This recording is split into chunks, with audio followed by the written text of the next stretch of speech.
right. Welcome to episode number 8 of the Psycheward podcast. Today I have with me once again Alexander Parker. Alex, say hello. Hey, what's up? What's going on? And I have a new guest, never before seen, David Walter. Say hello to the people. Hey, everybody. All right. We've been trying to organize this one for a minute, and there's been all types of complications with it. But today we're finally here to bring to you the words of both Alex, myself, and other David, because you're used to me being the only David. So, we were just talking about something. I think it was martial arts. Right, yeah. We can focus back on martial arts. So, David, I wanted to ask you your background in martial arts. Sure. Like, what about it? Like, right. What do you practice? I'll try to give you the elevator, the 30-second elevator statement, but it might be a long elevator. It might be going up to the Sears Tower, so like 104 floors. So think about that for a second. But anyway, I'm 49, soon to be 50, and I started the regular kind of martial arts in high school because I was undersized. I'm still undersized. Started some karate for kind of self-confidence, self-protection, that kind of thing. But it gradually escalated, and I got so immersed into it. I got into Japanese culture and ended up going to Japan, lived in Japan about 10 years.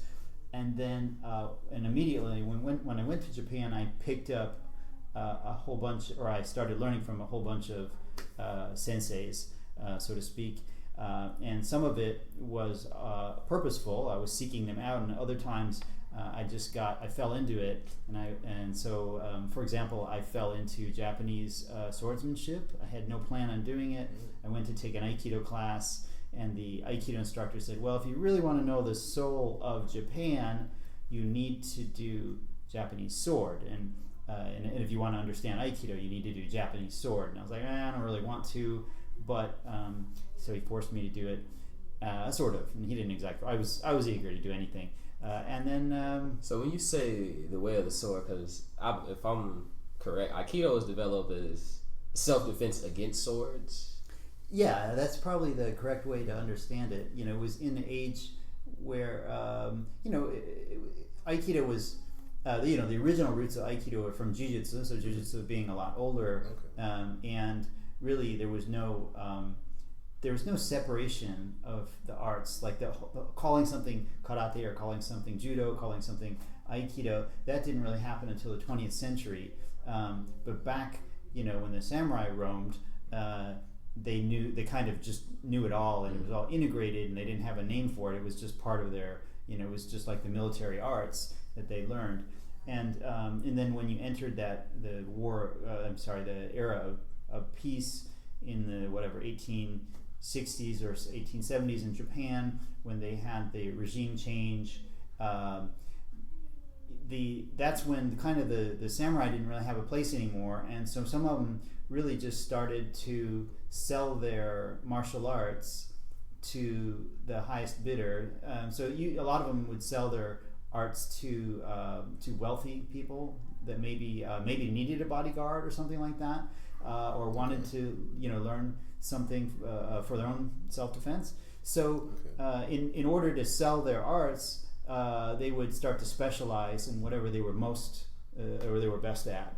So that's where some guy that was like he knows sword and he kenjutsu or whatever. And again, they didn't have names back then, but he knew sword and he knew jujitsu and he knew other grappling things.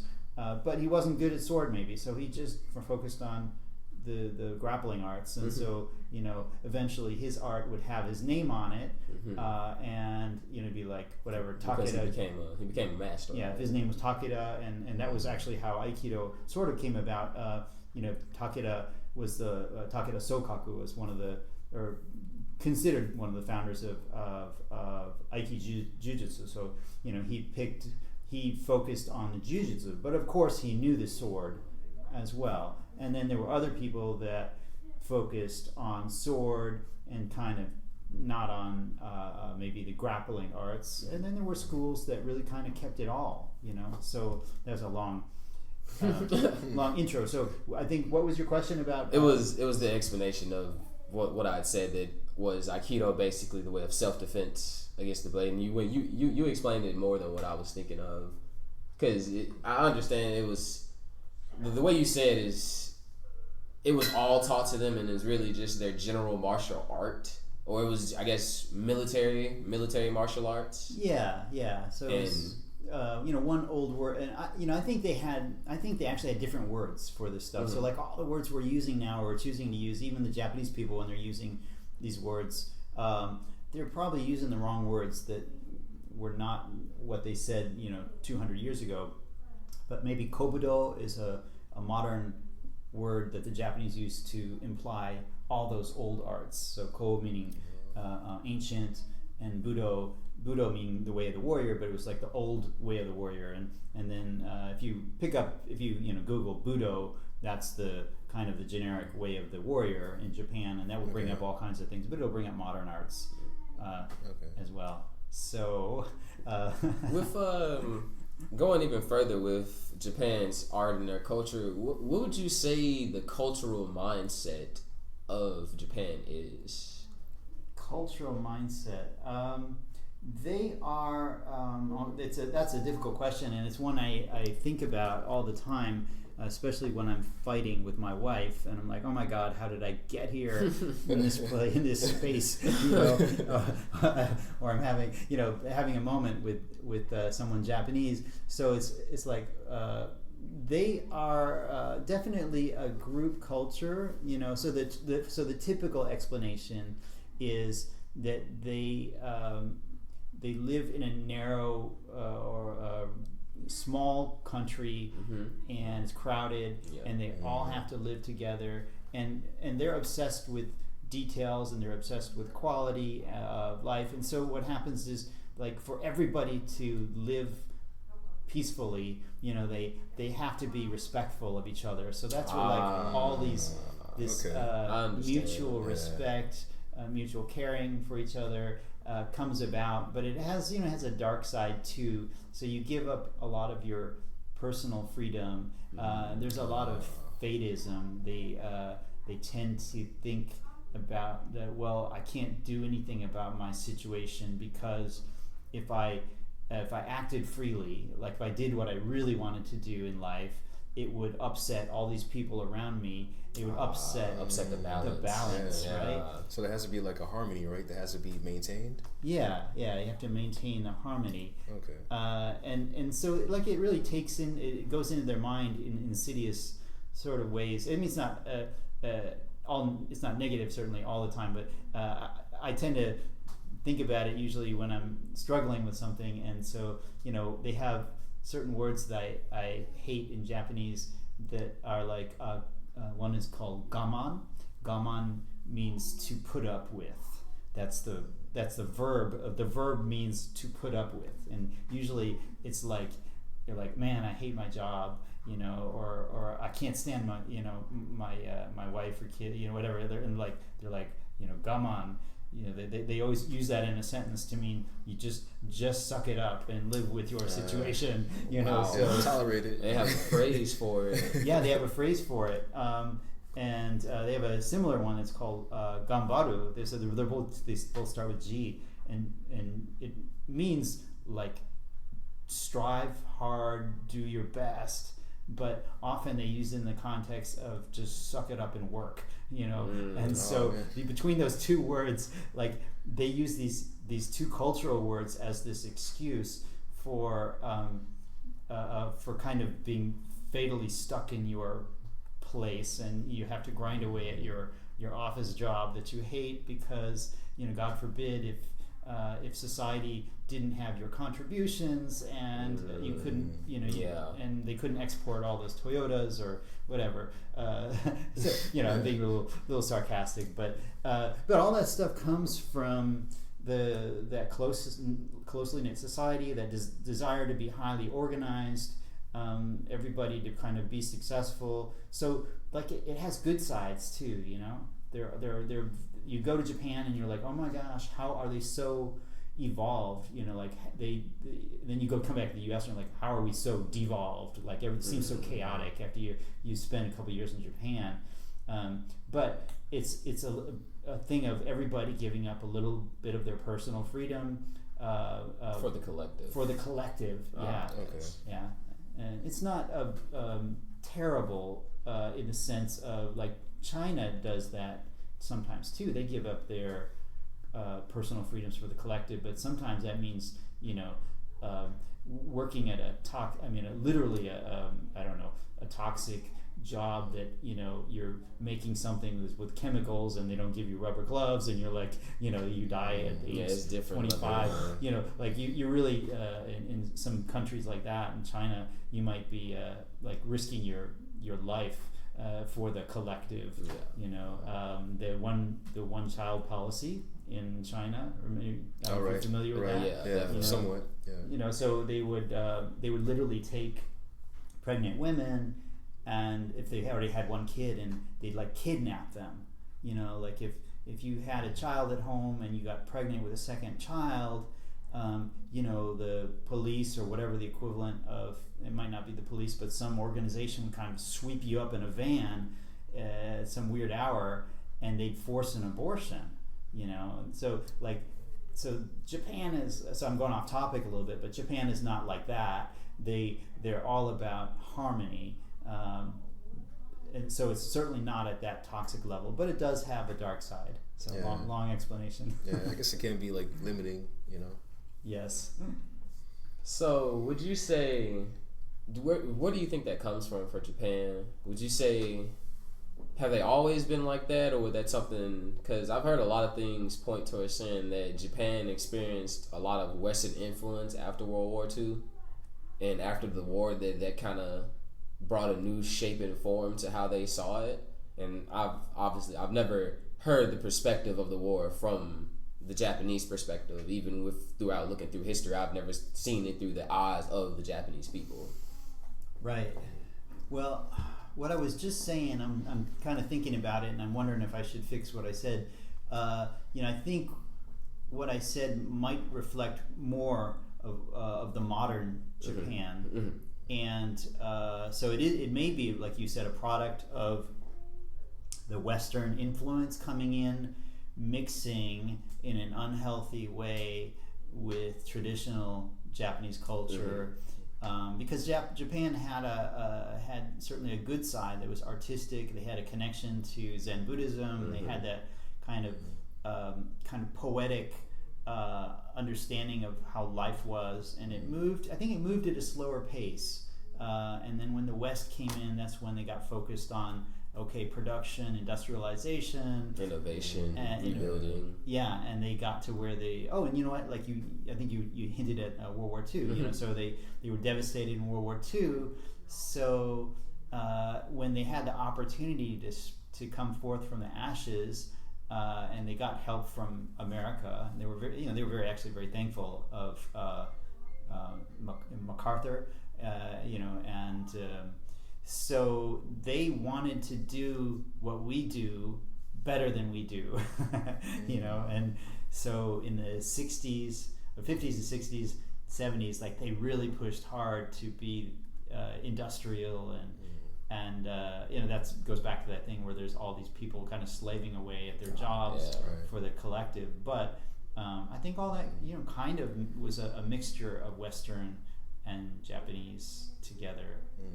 So like this new mindset born out of both Western and traditional aspects. Yeah, perhaps. I honestly, I don't know if I've thought about it exactly that way, but it's probably true. And in the 60s was like that, and 70s was that time when that was really happening, and then the 80s there was this period where Americans went into Japan with these business ideas. I can't think of the name of the guys, but they brought the equivalent of Six Sigma, which is how to organize your business in a regimented manner. Okay. And Toyota and some of these big companies took that and they said, we can do that even better, and they improved upon it. Meanwhile, in the U.S., we kind of let it slide, and so we didn't adopt it as much. I mean, we have all kinds of processes now, but the Japanese really like got obsessive about it. And I keep on saying Toyota because Toyota is kind of like the poster child it's the premier of having done it right. They even created a word called Kaizen, which means continual improvement.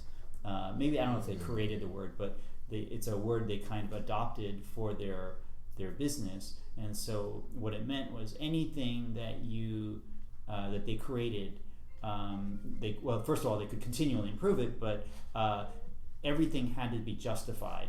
So the typical answer is if they had say you had a Lexus, you had to go look at every piece of that Lexus with a fresh eye and say, does that bolt need to be here? If I took this bolt off, could my car be a little bit lighter? Could we take these two bolts off? And do we need that? Do we need that? And there was this process of, do we need that? What can we improve to make this car better and more awesome? And so that's why the Lexus, brand is like the premier brand. How did we get on Lexus from ancient samurai stuff, right? Japan is the general topic.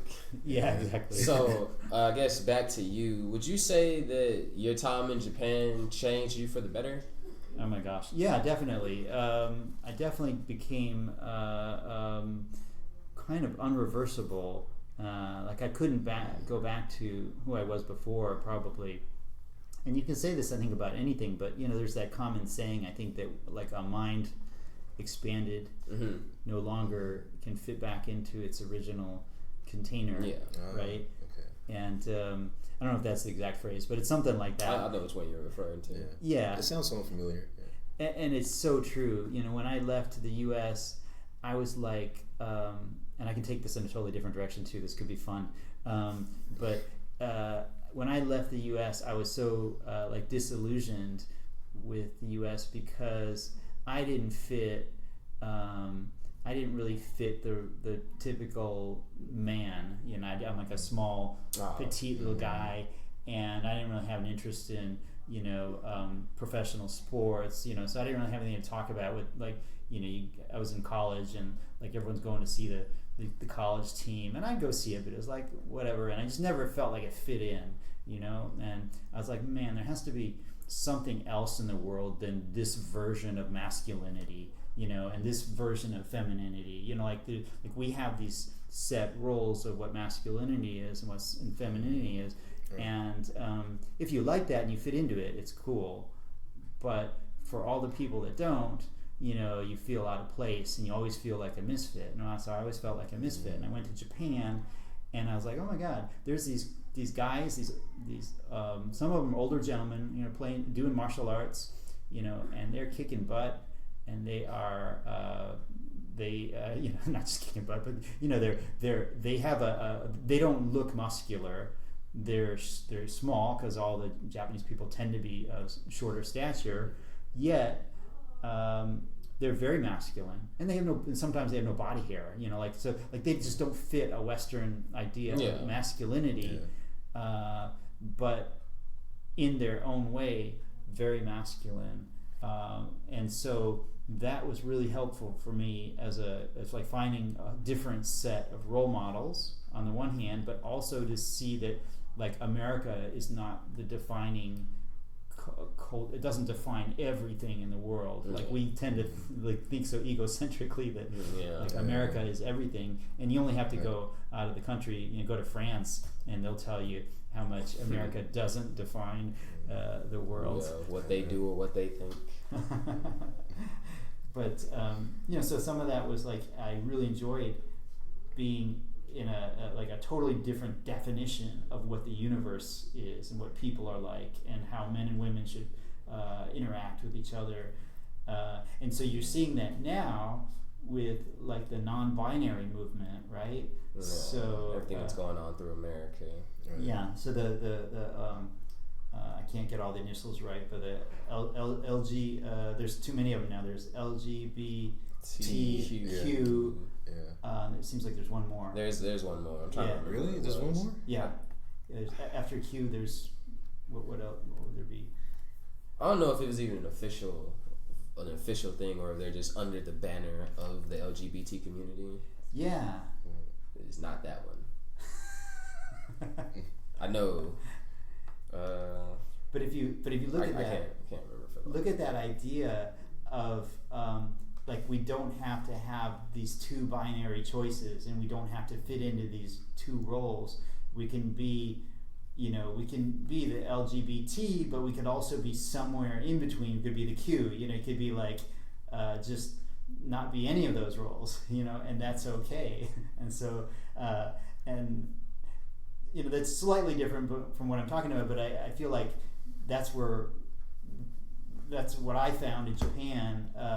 And for me, it had nothing to do with sexuality so much as just it was just an issue of I didn't fit the traditional masculine macho kind of role model, and I didn't have an interest in. But when you see that, and I'm totally going off the rail with the topic. But if there's a guy here and they're like, I don't like sports and I'm petite. Maybe I'm gay, like they go right away into because we don't like even that's a binary choice. So like I'm not masculine, therefore I must be something else, and it doesn't have to be that way. You can be all shades of color. That's why there's that rainbow flag, or be straight and just like Andrew Lloyd Webber. I like Andrew Lloyd Webber, but I'm straight. So you familiar with Andrew Lloyd Webber? I mean, it's just it's all good. So. One thing I've always found fascinating, like outside of the culture and everything, is Japan's. I'll call it an obsession with kaiju movies. Oh yeah, big monsters. Like, where is that born from? Like, where in their culture did they just decide to giant monsters were the? You know what? I heard things about it from a film perspective, that it was easier to just like put a man in a costume and then build the set, and that was easier to do during that time. But I still don't. The people loved it. So also I heard like there's a connection between like World War II and kaiju movies. Like how Godzilla was born. Yeah, Godzilla was born radiation. He was born from them bombing the Pacific Ocean. Right. And he's a lizard that got too big, but they changed that in the new movies. Yeah. He's a primordial giant monster or something like that. Yeah, I think you're right. I think the original statement it was almost like a protest statement. It was there's a lot of stuff even in the U.S. Like say a movie or a show like Star Trek. That was a kind of a protest of the Vietnam War, and so there was a lot of stuff in there, kind of making you think about our life circumstances. And Godzilla was like that. Was exactly like that. They're bombing the ocean. Someone's gonna get radiated. Yeah, like if we don't come together and figure this whole thing out, we're going to be creating a Godzilla, which is really metaphorically like correct. If we don't figure this out, we're creating a monster, and the real monster is maybe the global warming, something like that. But that's exactly where it was. Now the original, this is just my opinion, but Japan has always had a tradition of these things that are called Kwaidan. I think I'm pronouncing it right, but it's like ghost stories, but their ghost stories are not just. They have the typical ghosts that you see in the modern movies, the Japanese movies, where they have the dead girl with the white clothes, the white dress, skin, and the really long hair, and it's over her eyes, and she's kind of leaning forward and always walking towards you, and like, I want to, be with you forever, And so there's that. Right. But the traditional Kwaidan were also these kind of ghouls that were like multi-shape, kind of, for example, maybe a head that would like float through space that had like a long neck or something. That would be a typical one.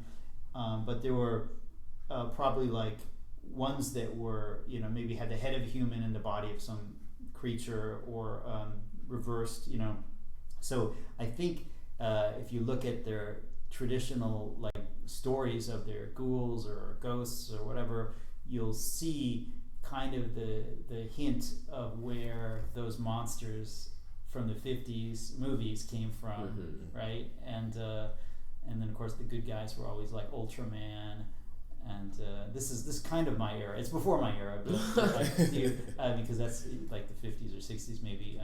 I was born in '69, but I watched something called Goldar. Have you ever? Gold. I can't think of the exact name. What was it about? I grew up watching a lot of movies. Like, I've seen every Godzilla. Okay. You outranked me with the Godzilla stuff because I'm Mothra, still Ghidorah. Yeah. Not Ghidorah. It's the turtle. I forget the turtle's name. I forgot. The only one I know is Godzilla. Wait, Godzilla and Mothra. Mothra, right? There's a lot of them. There's a lot of them. I want to go back and do a review of all that.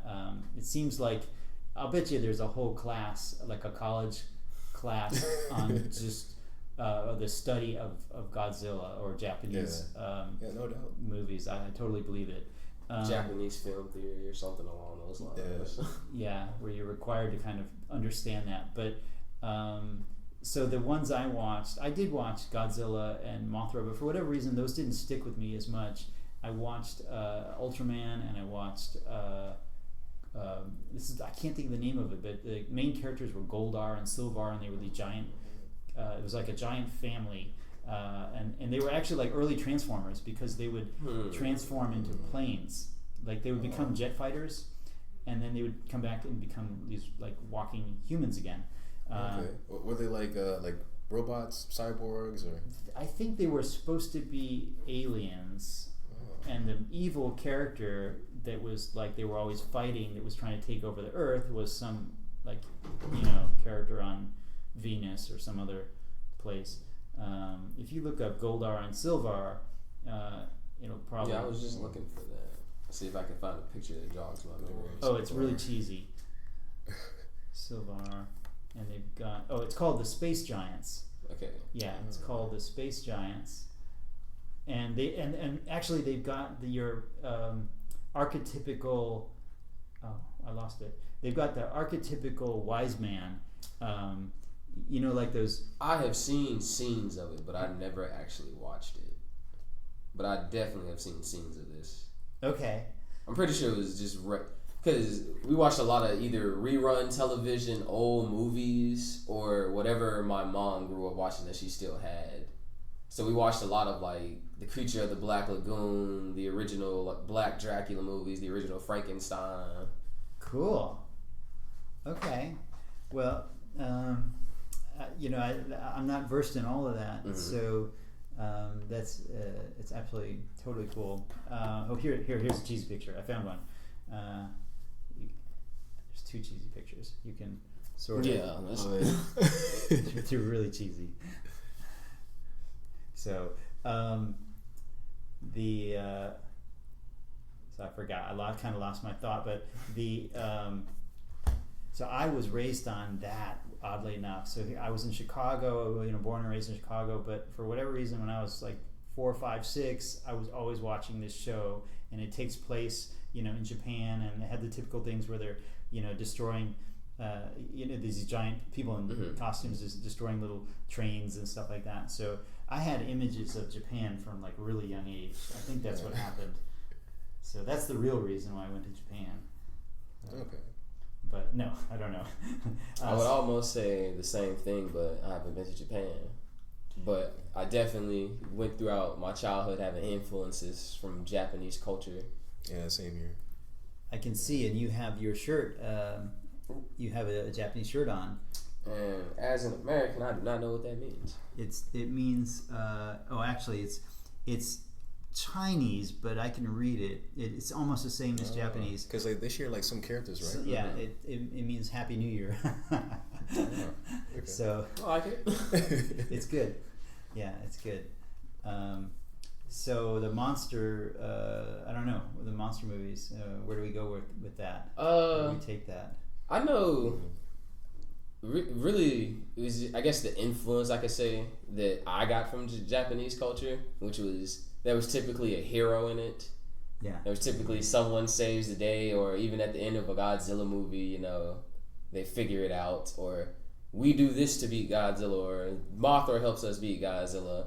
Or then there was a time they made Mecha Godzilla, and that never ended well because it was humans trying to build Godzilla, and he betrayed them because he was Godzilla, but a robot. That's why I was wondering, like, what's the obsession with it? Because I watched those movies, and even when I was a kid, I was just, it doesn't really make a lot of sense. But it's just giant monster fights. You're a kid, so obviously you see I guess like I always liked stuff like fighting anime, Yeah. martial arts anime, or cartoons where it was a hero and he has to prevail through the bad guys at the end of the day. Yeah. Well, I mean, one of my thoughts, first of all, I totally agree with what you said earlier when you were talking about maybe, where we were talking about how Godzilla kind of came up as a result of, say, nuclear bombing or something like that. So I think a lot of all those giant movies with the giants was a certain amount of like insecurity about the future. It's just giant monsters destroying everything. As a culture, like somehow things are going to go really bad. This is where we end up. Yeah, kind of like nowadays you have zombie movies and there's so many of them. All right. Yeah, and there's a lot of shows, Walking Dead. Yeah, people are definitely into it's like the media wave of apocalyptic. There we go. Apocalyptic. Sorry, everybody. But people always, the end of the world scenarios, is like they're so attracted to them. And then commonly when you look at it, the people that are attracted to them, just like you wouldn't make the choices that these people are making.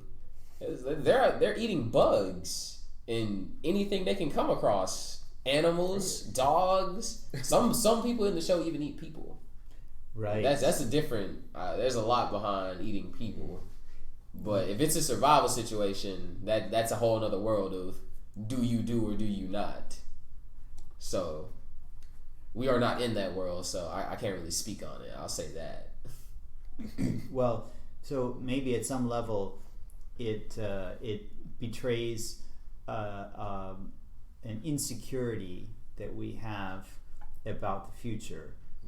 At like a collective level, we're all kind of worried that this is not going to end good. This is not going to end well. And that's why you have all these apocalyptic movies. And, you were talking about people eating humans. There was one movie in the 80s, when it was still like the Cold War. So we were, continuing to build nuclear weapons, and so was the Soviet Union, and so there was a lot of these movies. Some of them were just like TV movies where they were showing like a nuclear winter or an apocalypse. It was kind of the war-torn landscape. Nothing's there. Everyone's gone. It's just ash. Yeah, so there was one. I think it was called The Day After Tomorrow or something like that. Maybe I'm getting that wrong. Were there zombies? Oh no. Then maybe The Day After Tomorrow is just okay. Like That's a a zombie one. movie. No, there was one. It had a similar name though, but it was from the 80s, and so I remember they were trying to deal with the post-nuclear situation, and all the ground was radiated, and so they're trying to figure out how to grow crops on radiated land, but also they're trying to survive day to day.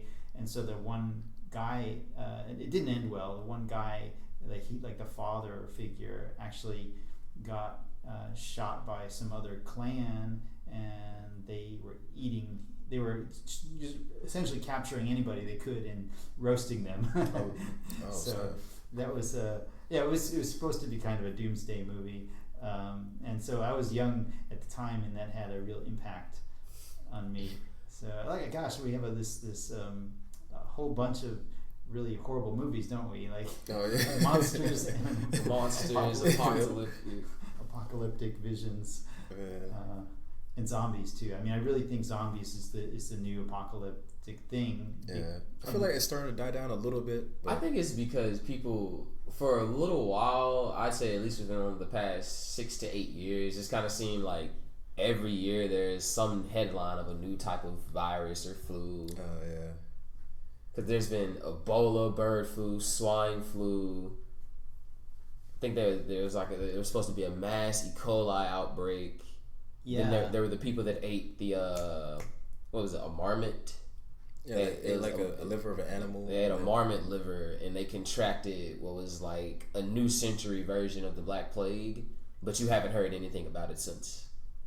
And there's nothing you can find on it, so I'm not sure if maybe the right people are doing their job of keeping it contained, or maybe there was never anything to begin with, and it was just some old rumor that just got spread around.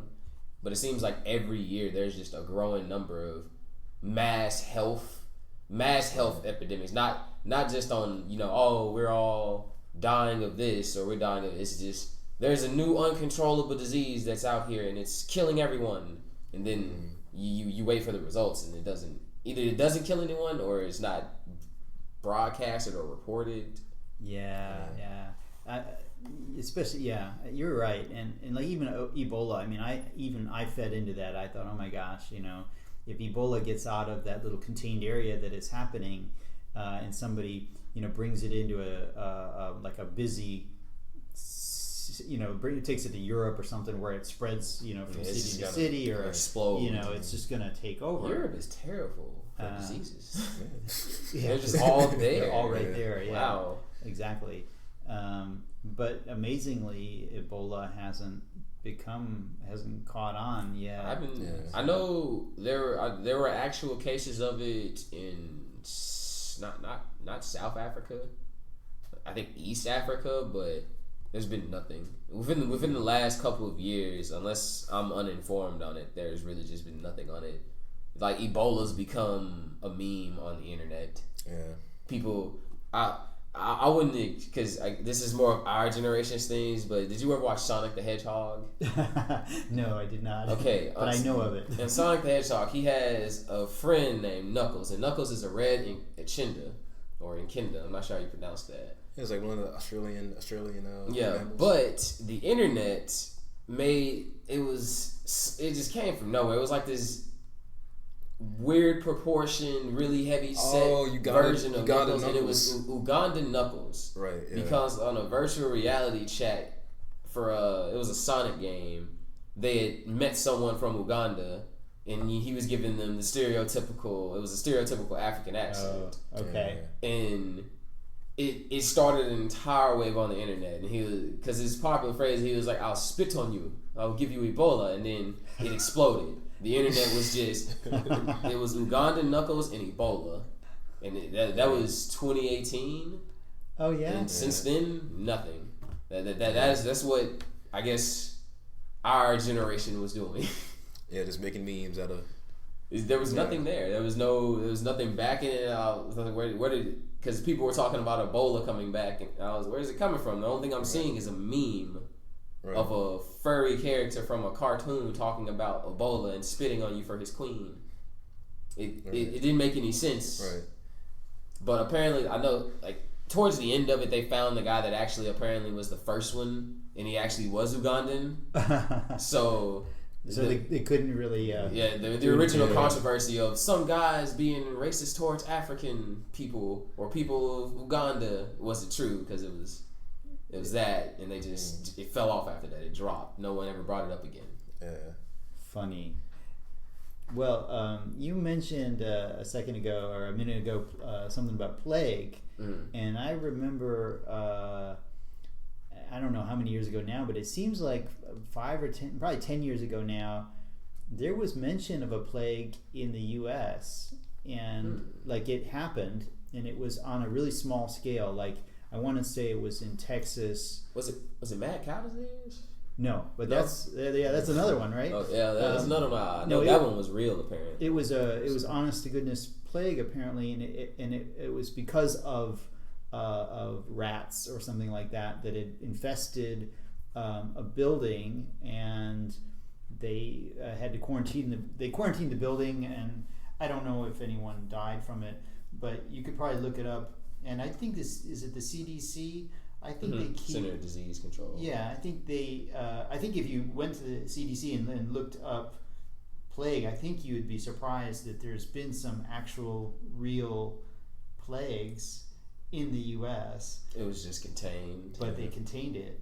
Yeah, so it's not to get political, but it'd be kind of interesting to see how all this would happen now. Well, because our current president is kind of cutting so many programs for like everything he just doesn't personally believe in. He cuts. It says here from CDC.gov that over 80% of the United States plague cases have been the bubonic form. In recent decades, an average of 7 human plague cases are reported each year.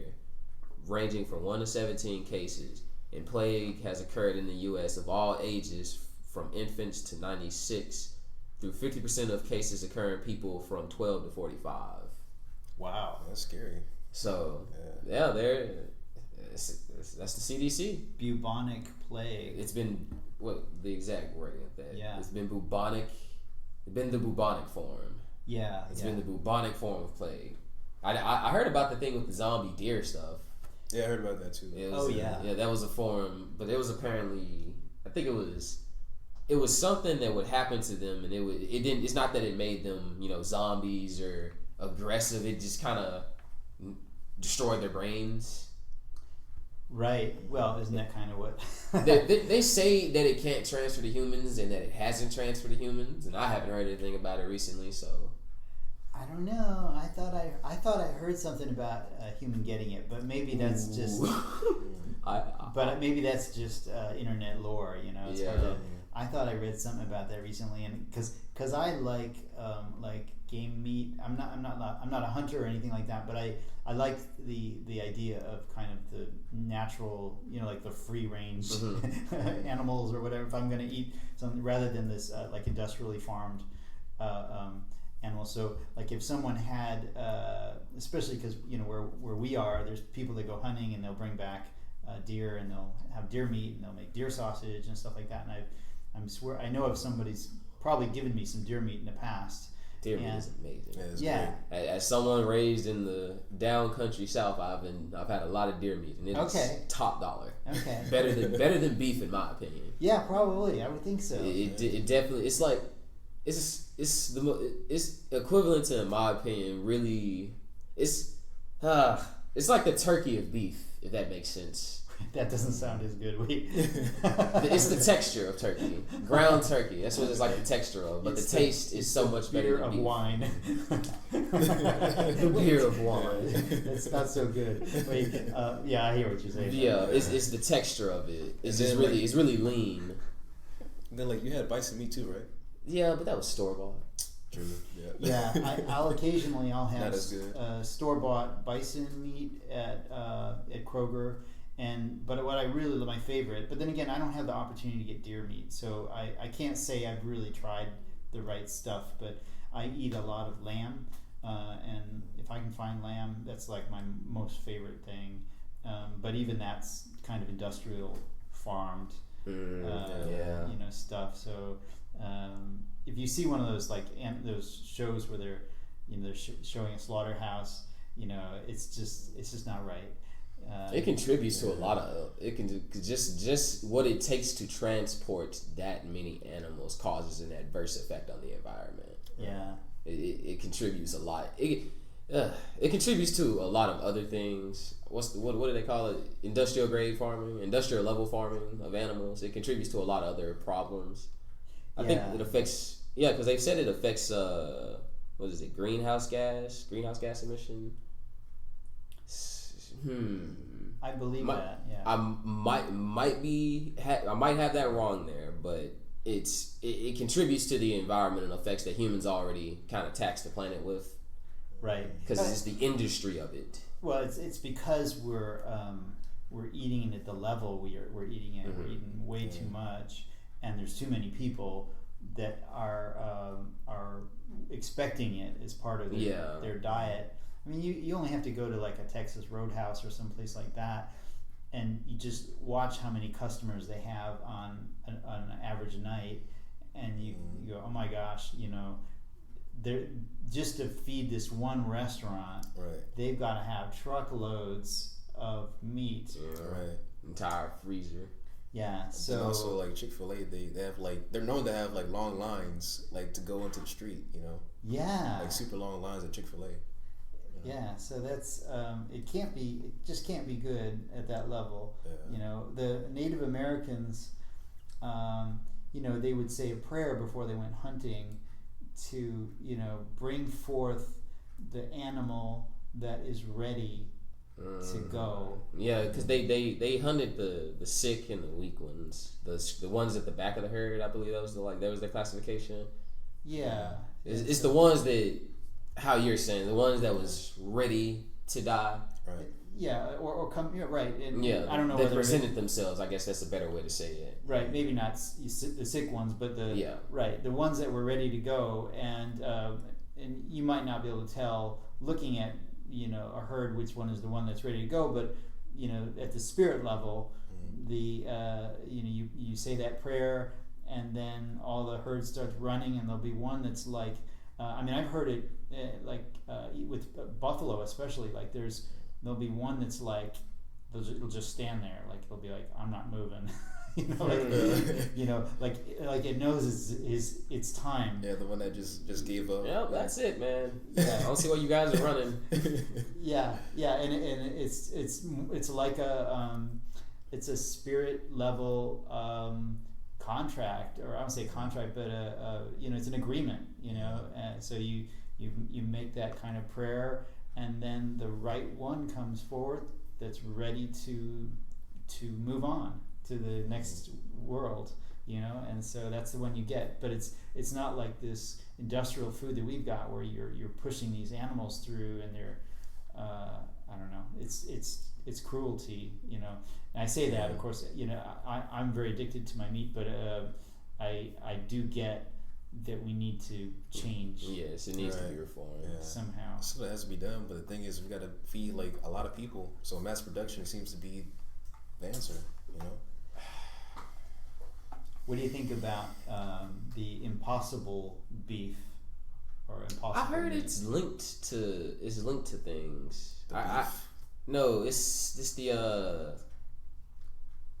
the all soy meat, right? It's the vegan friendly. It's I don't know if it's probably vegan. Yeah, I honestly don't know anything about it. I've seen a show on it or two, but it's so well designed that most of these patties, like if you get a vegetarian patty, like a Boca burger or something like that, it's already in the shape of a burger, and it's that it's not meat. But these impossible meat, I guess you can actually sell it as a pound of beef. Wow. And it looks like beef, and then you can shape it into this patty that you want. You put it on the on the frying pan or on the barbecue, and you can see the juices running off of it, and it looks and feels like beef. Apparently, I've not tried it yet, so we need to. What we need to do is all try it. Impossible beef. I think it's called impossible beef or impossible meat. I'm not sure if I had that, but I had like different forms of tofu. In the case of I can't believe it's not butter, that margarine is like a cellular level away from plastic, so it's not good for you. Oh yeah. Man. So I can't believe it's not butter, and I'm okay with it being not butter. I still got that on fridge. But I think we'll go ahead and wrap this up. We're running out of time today, folks. But I'd like to thank you for coming on, David. Thank you. It was very nice. I enjoyed it. Alex, as always. Yeah, it was a pleasure. It was a pleasure. As always. Yeah, as always. And that's how we're going to leave today's episodes off, everyone. Please like, share, and support, and continue to basically just give us everything you can. Thank you.